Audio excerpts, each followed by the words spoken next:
¿Cuántos lóbulos, María José? 2. A ver, Kevin Corrales, ¿cuántos lóbulos pulmonares tenemos?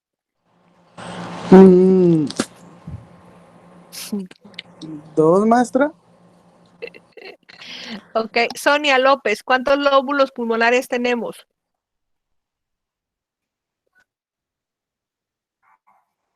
5. Sonia, Dos, maestra. ok. En este momento, por favor, píquele donde dice chatear con todos. Puede ser, sí. Pausa, no digan nada. Anoten, por favor, su nombre completo, empezando por el apellido. Tranquila, Dulce, dale chance a tus compañeros, tranquila. Déjalos. Ahorita vamos a ver. Vamos a hacer un reality de sentadillas transmitiendo por Meet a los que digan respuestas incorrectas.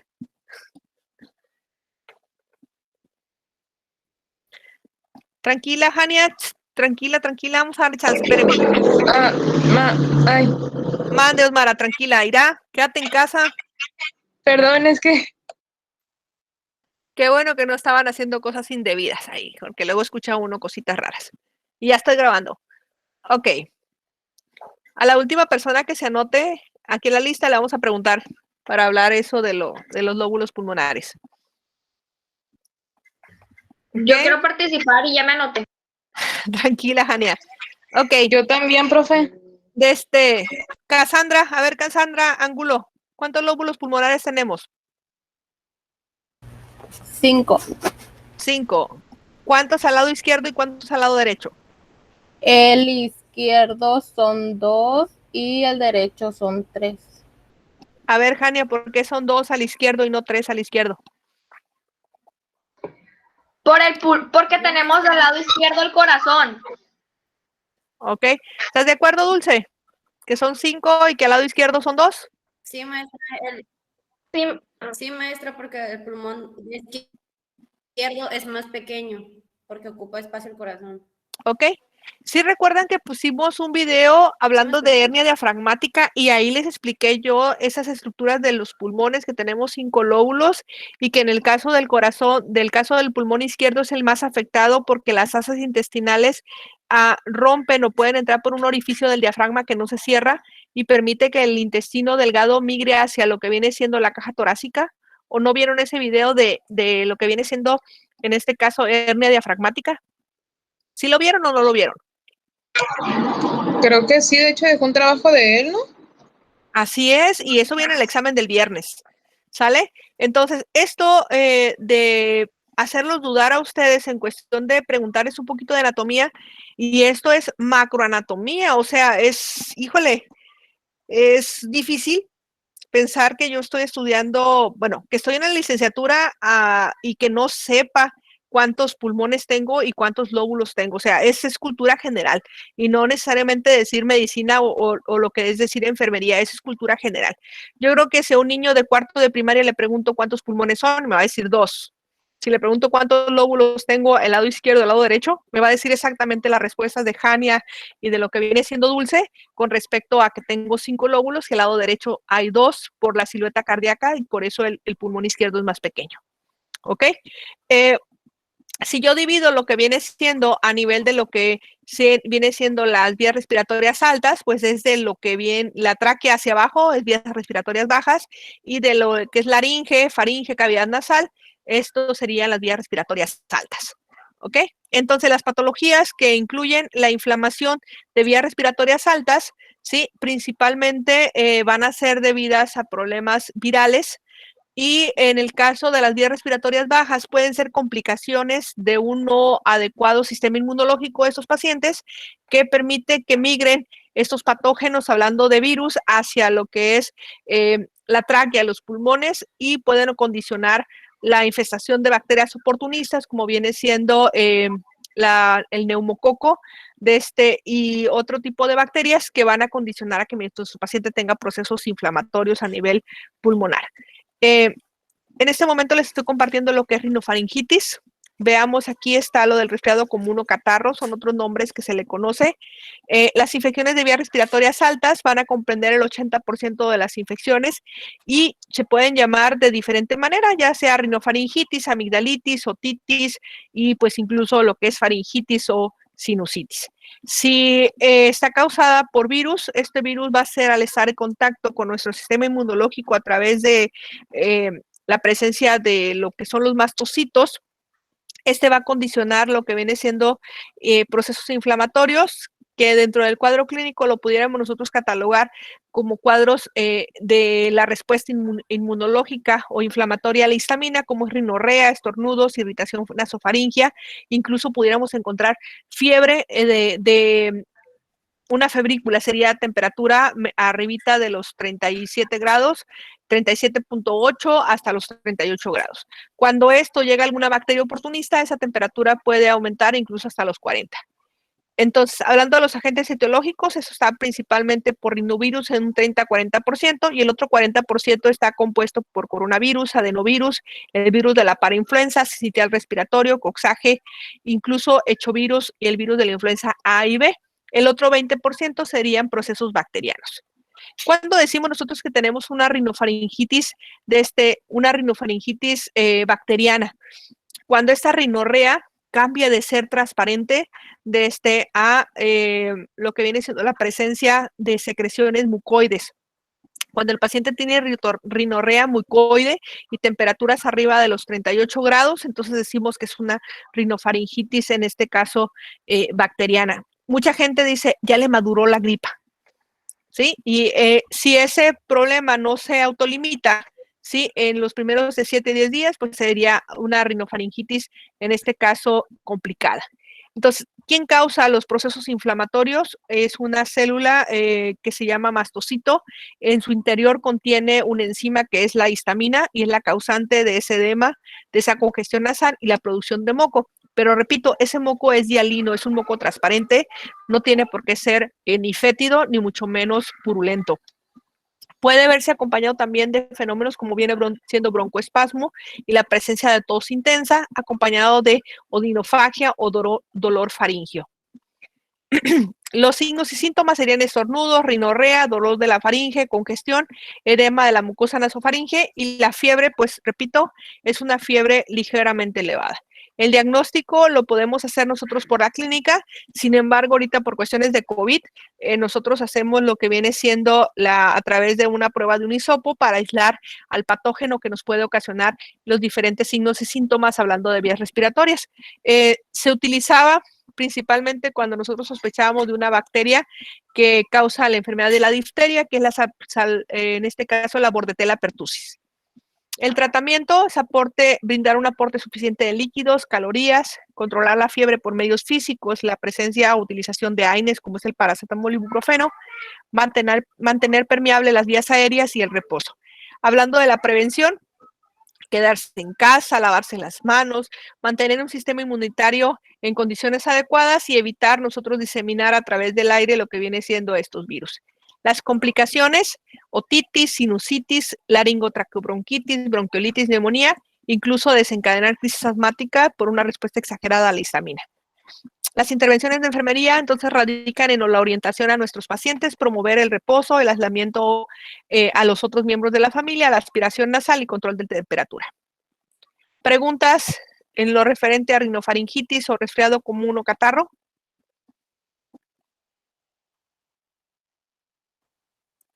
¿Ninguna? En cuestión de las mucosidades, Ajá. muchísimas veces estas suelen tener un olor en específico, inclusive cuando se tornan como verdosas o amarillosas. Esto se debe a que la complicación está bajando hacia la vía aérea baja como tal, da la redundancia, o a qué se pueda deber esto. Eso radica principalmente a una respuesta celular a través mediada de los polimorfonucleares que empiezan a aislar o luchar contra lo que viene siendo nuestra flora bacteriana normal, que vienen siendo compuesto por bacterias. Nosotros en cavidad oral tenemos algunas bacterias, si eso no se logran contener porque disminuye la respuesta inmunológica, entonces el paciente por eso empieza con la secreción que les decía en la producción y en la secreción de moco. Si esto es capaz de producir fiebre, entonces es cuando decimos nosotros que se complicó lo que viene siendo el proceso, en este caso, de las vías respiratorias.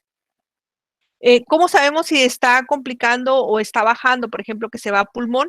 Pues los signos y síntomas que van a acompañar, como viene siendo la presencia de tos, esa tos con expectoración y algunos otros signos que tienen que ver con dificultad respiratoria e incluso la presencia de aleteo nasal y compromiso del paciente. Por eso decía ahorita que ese tipo de patologías en 7 a 10 días el paciente no debe de tener absolutamente ningún síntoma. Profe. Mande. Ok, gracias. Maestra, Muchas a lo mismo que dicen mis compañeros Mara. Ok, espérame tanto, Yasmin. Alexia estaba hablando. Mande, Alexia. Perdón, es que muchas veces he visto que en lugar de salir en las amigdalitis, bueno, a mí en ese caso cuando me voy a enfermar, me salen como manchas en la lengua. ¿A qué se debe eso? Ok, bueno, vamos a terminar primero con lo que es rinofaringitis, ahorita Ok. seguimos con amigdalitis. Vale. Ok, perdón, Yasmin, ahora sí.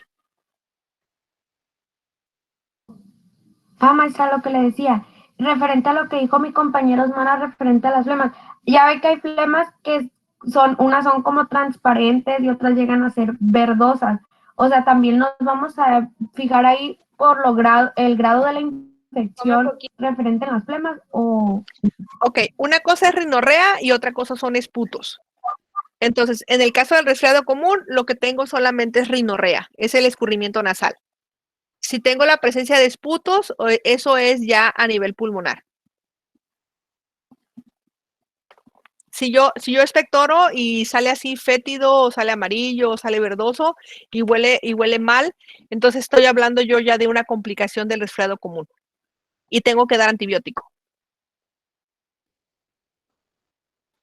Pero solamente es, por ejemplo, nos vamos a las albercas del Parque 87. Voy a invitar a mi grupo favorito ahorita, el 603, y me los llevo y de repente volteo y, carajo, y le hago así señas, ¿dónde te quedaste? Se me fue ahorita al que le compartí, le dije que levantara sus manitas. Bueno, le voy a decir a Alejandro, Alexis. A ver, Alexis, así con la manita, límpiate la nariz, trae un mocón ahí que le llega de la nariz casi al cuello, o alguno de ustedes trae un mocón en la cabeza, y aparentemente todos estamos sanos. En ese caso es una de los eventos hablando de los polimorfonucleares que les hablaba ahorita. Si el paciente no tiene fiebre y tiene el aumento de lo que viene siendo el moco, sí, ese moco es lo que yo busco. Mira, sí le atiné, Alexis. Alejandro es el mismo de cuando el paciente, en este caso el sistema inmunológico está respondiendo. Pero repito, si yo tengo 5 días y en vez de tener la rinorrea transparente, tengo rinorrea verdosa, pero el paciente aparte de la rinorrea verdosa tiene ataque del estado general, que no se quiere levantar de la cama, que no quiere comer, que tiene fiebre, sobre todo arriba de 39 grados. Entonces, en ese caso yo estaría hablando de una complicación. Taco con el huevo. Ok, tacos con huevo, Alexia. ¿Sale? ¿Alguna otra duda? Silencie su micrófono, entonces, que nos enteremos. Solo para... Ok, mande, amor. Solo para... Ok, solamente para rectificar. Cuando estamos hablando de un catarro, por así decirlo, estamos hablando de algo tal cual como un virus. Y cuando ya hay complicaciones a nivel pulmonar, ya es algo más bacteriano, que es por eso que se da la dificultad para respirar, el aleteo nasal y todo eso. Me refería al medicamento. Damos antibióticos. Gracias, al antibiótico, sí, ¿verdad? Sí. Dentro del tratamiento para resfriado común, se dieron cuenta ustedes, no manejé absolutamente ningún medicamento. Solamente son medidas sintomáticas para nuestro paciente. ¿Ok? Dulce, se trabó tu cámara ahí. Bueno, vamos a continuar entonces con amigdalitis. Y en el caso de la amigdalitis, ahorita decíamos que le huele la boca al paciente, la presencia de este infiltrado. Y ahorita vamos a responder por qué a su compañera se le ponen puntitos en la lengua. Y porque resulta que yo tengo algo que se llama anillo de Waldeyer. Alexia, te silencié tu micrófono, ahí lo puedes ahí. Me dio miedo entrar. Perdóneme. Dice la profesora. Ok, bueno, cuando regresemos a presencial, taquitos para todos. Bueno, en el caso del anillo de Waldeyer, está compuesta por lo que viene siendo tejido linfático que nos ayuda a nosotros a tratar de contener lo que viene siendo en este caso todos los procesos infecciosos que nos pueden ocasionar patologías. Está compuesto por las amígdalas faringias que se encuentran localizados por la parte anterior de la úvula, las amígdalas tubáricas que forman parte de lo que viene siendo en este caso los pilares del orofaringe y al mismo tiempo tenemos las amígdalas palatinas y en la lengua tenemos a las amígdalas linguales. Por eso, Alexia, te pasa eso de que se te ponen puntitos en la lengua y es por la inflamación o la respuesta inmunológica, en este caso, de estas partes que conforman el sistema inmunológico. Cuando hablo de amigdalitis, entonces decíamos ahorita, nosotros podemos cursar con enfermedades que pueden ser agudas o crónicas, principalmente de origen viral, que pueden complicarse con problemas infecciosos bacterianos que se va a transmitir de manera directa. Hablando de la fisiopatología, se van a transmitir a través de las gotitas de fluyen en ese estornudo que tenía el paciente, ¿sí? Y van a ocasionar cambios en la estructura o la morfología de las amígdalas. Si yo tengo la presencia de inflamación y crecimiento de las amígdalas, incluso aquí lo que muestro es la presencia de unas bolitas que se acumulan en la cavidad oral de restos alimentarios, pero si yo tengo la presencia de abscesos o depósitos purulentos por bacterias, me pueden ocasionar esa formación de pus y la presencia de aftas o úlceras.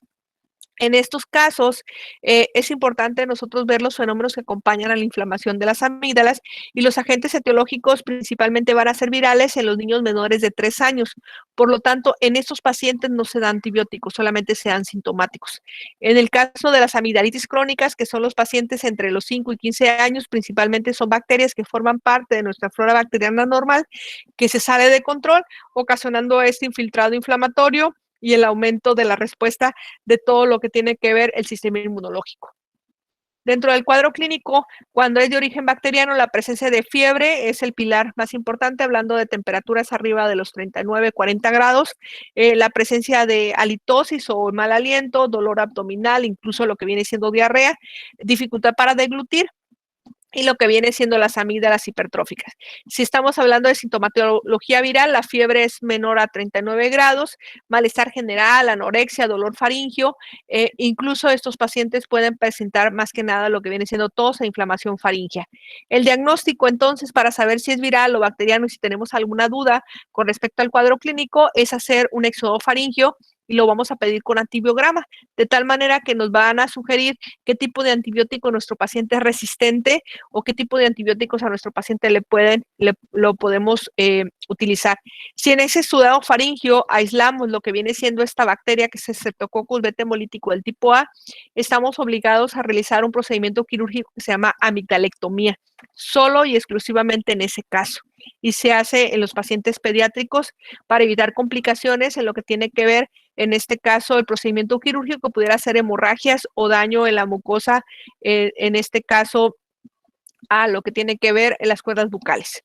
La administración de antihistamínicos también forma parte de un pilar muy importante hablando del tratamiento para lo que es, en este caso, la amigdalitis. Hablar de prevención sería lo mismo que hacemos para COVID, tomar vitamina C, abrigarnos en tiempo de inviernos, evitar el hacinamiento, evitar cambios bruscos de temperatura y las intervenciones de enfermería pues radican en tener permeable las vías respiratorias, el toma de temperatura, reposo en cama, dieta líquida, disponer de vapor caliente, se me traba la lengua, disponer de vapor caliente cuando el paciente respira principalmente por cavidad oral. Y el uso de antibióticos debe de ser por 14 a 21 días, dependiendo lo que aislemos nosotros al paciente, sobre todo en las amigdalitis crónicas. Las complicaciones las veíamos el semestre pasado cuando hablamos de lo que es glomerulonefritis y fiebre reumática, que son las complicaciones por esa bacteria. Incluso pudiéramos tener problemas de otitis media que pueden condicionar sordera en esas infecciones de repetición que migran los patógenos de cavidad oral a través de la trompa de Eustaquio hacia el oído medio. ¿Alguna pregunta con referente a amigdalitis?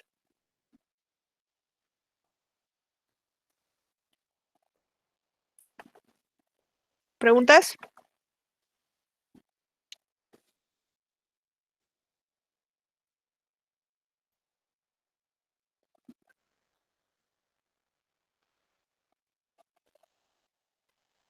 ¿Preguntas?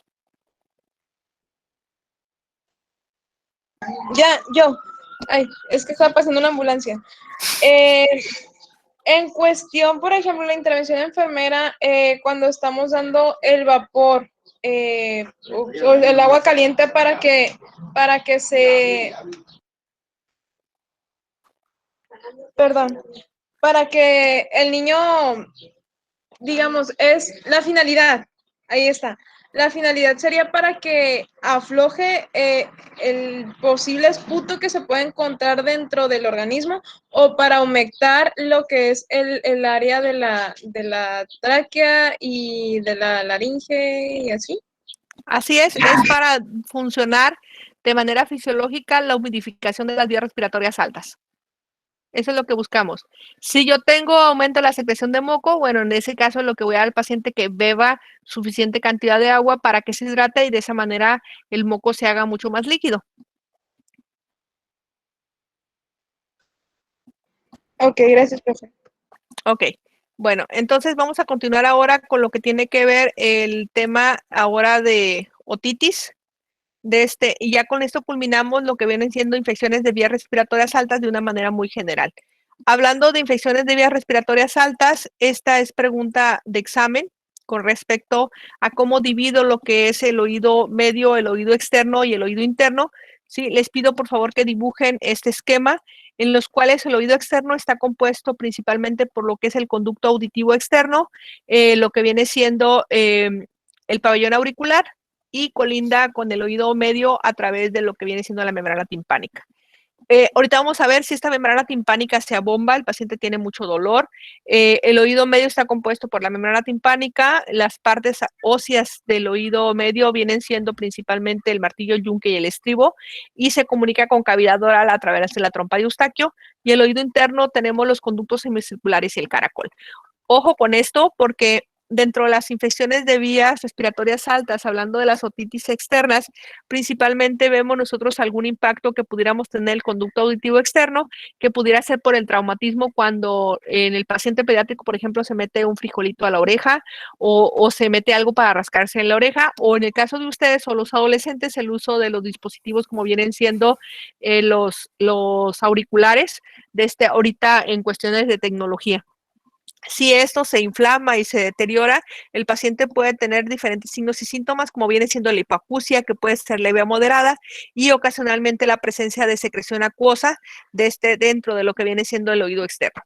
Pregunta, en este caso, a Denise Ortiz. Denise, ¿qué es otalgia?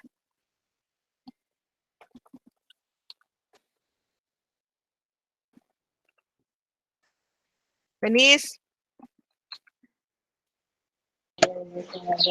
Yo. Denise.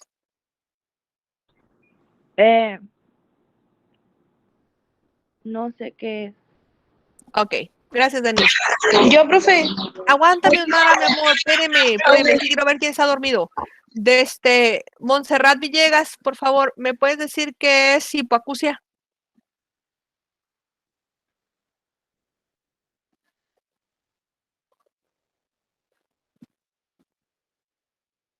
Montserrat a la una. Aguántame, Jania. Erika Escalante, por favor, ¿me puedes decir, por favor, qué es sordera? ¿Qué diferencia hay entre sordera y hipoacusia?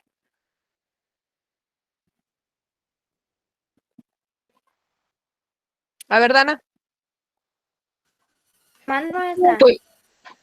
¿Qué diferencia es entre sordera y hipoacusia?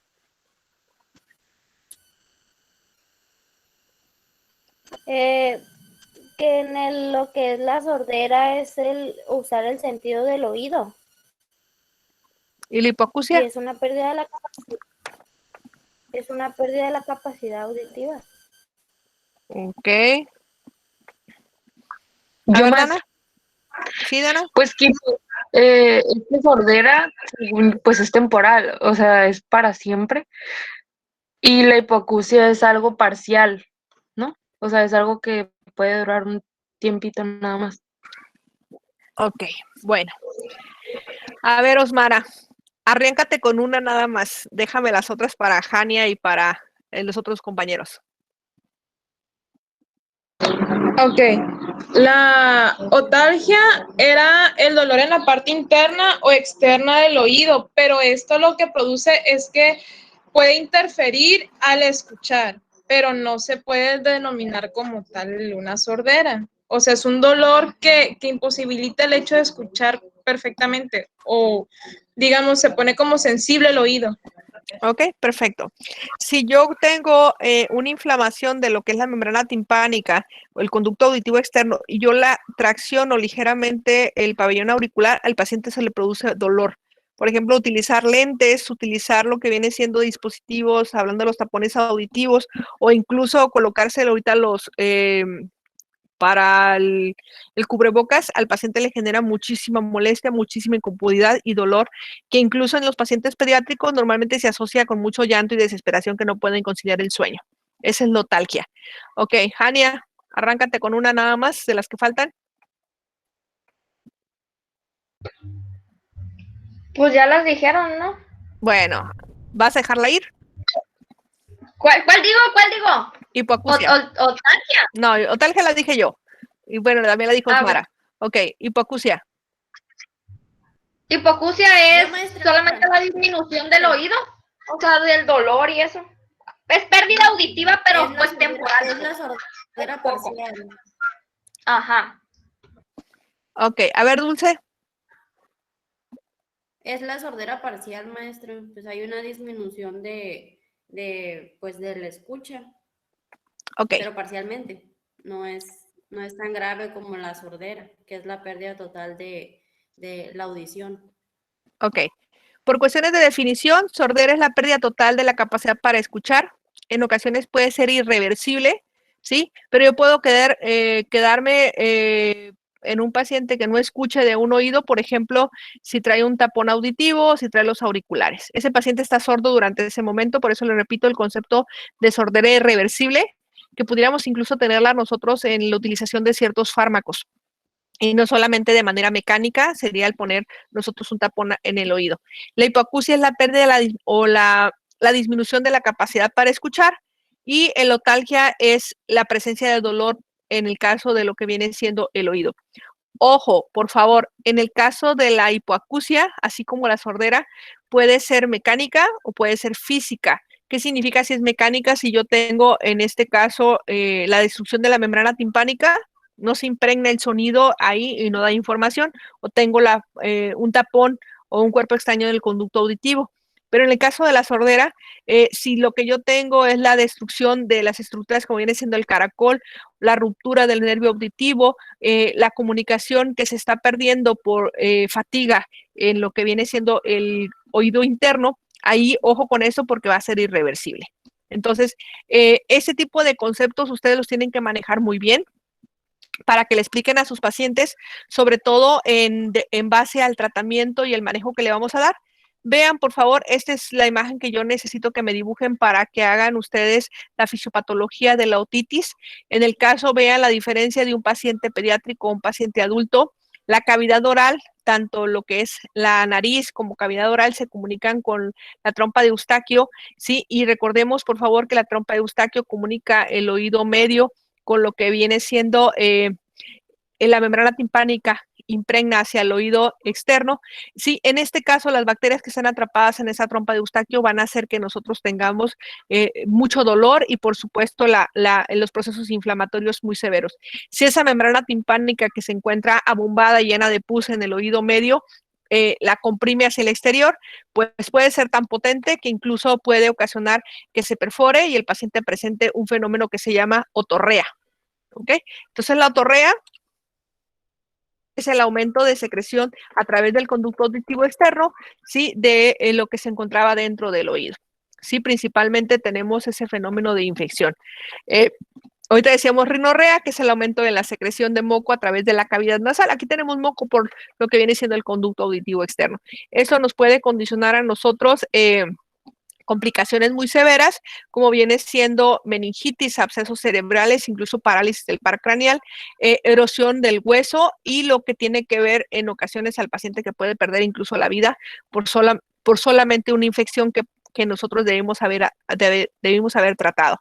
En el caso del tratamiento de la otitis media, todo lo que tiene que ver con antibióticos, pero también el cuidar en ese oído la ausencia de la membrana conlleva cuidados que vamos a realizarlos a partir de 3, 6 o incluso hasta 2 años en estos pacientes, sobre todo para evitar que ingrese agua adentro del oído medio. En el caso de lo que viene siendo el tratamiento para la otitis externa, simple y sencillamente con aplicación de gotas óticas que contengan antibióticos, antiinflamatorios y algún analgésico local, con eso el paciente va a ceder su proceso infeccioso en menos de 7 días. ¿Qué indicaciones hay para nosotros poder indicar un tratamiento a través de gotas ópticas? Pues que la membrana timpánica se encuentre íntegra. Si la membrana timpánica está íntegra, damos antibióticos a través de gotas, pero si no, en el caso de la otitis media, son tratamientos farmacológicos por vía oral, antibióticos que se dan de 14 a 21 días y cuidamos mucho lo que viene siendo la membrana timpánica. Hay un procedimiento quirúrgico para drenar toda esta pus que se encuentra en el oído medio, que bien se llama miringotomía, ¿sí? Y si eso se perfora, pues vamos a encontrarnos esto. ¿Alguna pregunta con respecto a otitis en este caso? Yo, maestra, voy a decir Mande. que como pregunto. No, pregunta. Pero, por ejemplo, hay personas que denominan se me reventó el oído. Ajá. En sí, eso, ¿qué es lo que, o sea, es el fin de la infección o qué es lo que pasa? Porque a muchos se les viene como cerilla, pero dicen que hay otros que se viene como con la cera de oídos, pero aunado con sangre y un líquido viscoso. Ok, si nosotros tenemos lo que viene siendo una perforación timpánica, es el inicio de las complicaciones de una otitis que no tratamos bien. O sea, si nosotros tenemos la membrana timpánica con pus, abombada, el paciente con mucho dolor, tenemos la oportunidad de dar antibióticos de manera sistémica y que se reabsorba eso. Por eso les decía que la imagen que yo quiero, hablando de la fisiopatología, es esta. ¿Cómo hago que mi membrana timpánica se desinflame? Lo hago a través de permitir la permeabilidad a través de esta trompa de Eustaquio, sí, con la cavidad oral, para que todas las secreciones que yo tengo adentro del oído medio puedan migrar o drenarse hacia la cavidad oral. Okay. ¿Cómo abro y cómo cierro esta trompa de Eustaquio? Con antiinflamatorios y con medicamentos que tienen que ver antihistamínicos, ¿sí? Para tratar de cuidar que esta membrana timpánica no se rompa. ¿Ok? ¿Cómo voy a hacerle para que esto se salga y permita que salga más fácil? ¿Qué se les ocurre? ¿Qué maniobras le hago al paciente para que pueda sacar el líquido del oído medio? Cada que yo abro y cierro la boca, cada que yo trago, hay un fenómeno de abrir y cerrar la trompa de Eustaquio. Ustedes se han dado cuenta que en ocasiones, por ejemplo, bostezan y se quedan sordos. Y luego posteriormente digo, tragué y ya, como que se me abrió el oído. ¿Sí? Eso se debe a que la membrana timpánica maneja diferentes presiones, hablando de la presión interna del oído y la presión externa del oído. Si yo viajo, por ejemplo, a algún lugar alto, por ejemplo, Monterrey, el hecho de tener una altura superior puede ser que mi presión de adentro del oído medio va a ser diferente a la del oído externo, del conducto auditivo externo. Entonces, al paciente le digo, si vas a viajar a un lugar, por ejemplo, voy a subir un avión y es una altura muy rápida, le digo al paciente, mastica o deglute, de tal manera que de esa manera yo permeabilizo lo que viene siendo la membrana timpánica y permeabilizo, lo que viene siendo la trompa de Eustaquio. Por eso muchos llevan chicles, ¿verdad? A los vuelos. Es correcto. Entonces, por ejemplo, imaginemos que tengo un niño de 2 años, ¿sí? Que está alimentado al seno materno. ¿Qué posición tiene la cabeza para permitir que el paciente pueda succionar de la mama? El paciente está la cabeza en horizontal y esto permite que los alimentos que tenemos en cavidad oral, esto que está aquí, se vaya hacia el oído medio. Entonces, esto hace que la trompa de Eustaquio en fenómeno defensivo se cierre y por lo tanto lo que está aquí en el oído medio se queda atrapado. Entonces, si yo soy un niño, soy un adulto y tengo infecciones de repetición, hablando de otitis media, pues el paciente, dentro de las indicaciones, es tus alimentos, si son líquidos, vas a adquirirlos a través del uso de un popote. Pues cuando yo uso un popote no tengo que acostarme ni levantar el vasito, o si fuera la cerveza, para poder permitir que el líquido que esté en el fondo me la pueda tomar. Utilizo un popote y el popote se va al fondo y el líquido simplemente yo succiono. Entonces, el uso del popote está indicado para estos pacientes para evitar complicaciones. El masticar chicle y el deglutir en estos pacientes. ¿Qué significa? Que está prohibido que coman acostados. ¿Ok? ¿Alguna otra pregunta?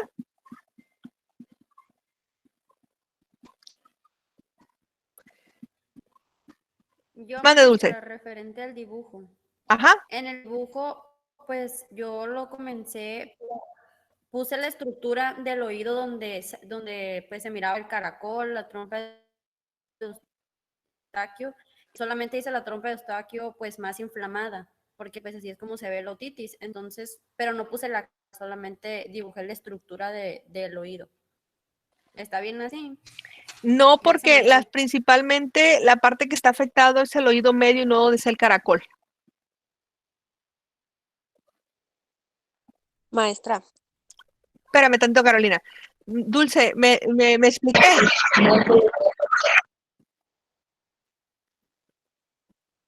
No puse el caracol, puse toda la estructura del oído, la dibujé y puse pues inflamada la trompa de Eustaquio. Ok, perfecto, perdón, escuché mal, perdón. Entonces estaba inflamada. Ok, estás correcto. Si lo que es el proceso inflamatorio es localizado en la trompa de Eustaquio, es correcto. Así está bien. Gracias, maestra. Ok, ahora sí, Carolina, perdón. Sí, en la de amigdalitis vamos a dibujar en sí, pues, la boca abierta con las amígdalas inflamadas. Sí, la hipertrofia que tenemos y el infiltrado inflamatorio mediado así como en el caso del resfriado común, hablando de los polimorfonucleares.